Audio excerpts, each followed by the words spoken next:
What's the difference between godly soul ties and demonic soul ties?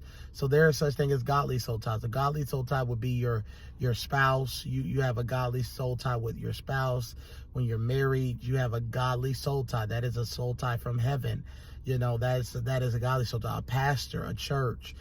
God calls you and anoints you to go to a certain church, and that's a soul tie, and that's a godly soul tie. God wants you to have that soul tie. But then there are demonic soul ties. These are soul ties that God didn't ordain, versus where godly soul ties, they're God ordained. And how you know the difference between a godly soul tie and a demonic soul tie? A godly soul tie will lead you to God. A demonic soul tie will lead you away from God. When you're in a demonic soul tie, it will always lead you away from Jesus. It will always lead you away from God.